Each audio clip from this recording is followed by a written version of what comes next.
There he's right behind it. He got it. That's so awesome. Venice has always been a favorite destination of mine for, well over almost 2 decades now. I come down here for a lot of reasons, and one, it's just this end-of-the-world type destination. The vegetation that grows here and the runs through the Roseau Cane and the canals and the birds and the wildlife that lives here. It's unbelievable. Venice, Louisiana, redfish capital of the world. It's the 3rd time I've been here, and I've never seen anything like it. Never felt a fish that pulls like a redfish. It's always fun to idle out of the Venice Marina. It's exciting every time I come down here. I've been coming here for so many years that I've forgotten, but it's just part of like coming back to family when you get down here. Everybody's so nice. The fishery's so incredible. So many different directions you can go. So many different things you can do, whether you just want to sit back in there and eat the big old seafood baked potato, which is one of my favorites, to go out and tie into a big redfish. It's just always fun when you're idling out and you're tying up, because you got an adventure ahead of you.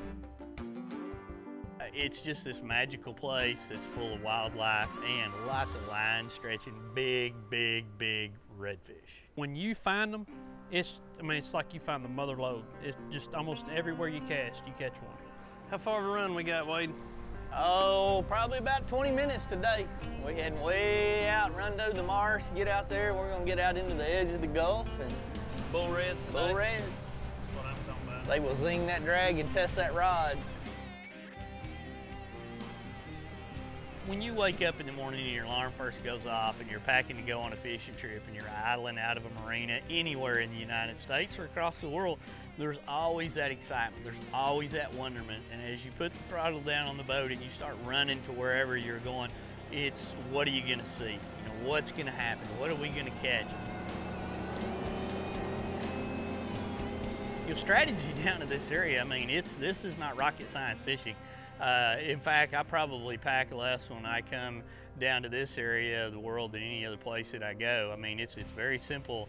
I'm gonna have some jig heads, I'm gonna have some popping corks, and I'm gonna have a mix of soft plastics. What we were doing today is you just look for slicks, and that slicks, what that is them redfish are eating bait, and the oil off that bait's coming to the surface, and it just makes like a slick spot out there.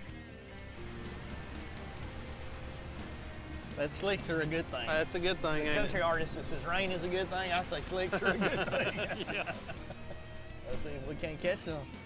Then as you begin to, grab your rod and you make those first casts out there and you're starting to see the boils and you're starting to see bait showering out there, and the next thing you know, you get 3 pops in and your line starts, zipping off your reel, you know that all your day's expectations and the reason you got out of bed at that time of the day, it was all worth it right there.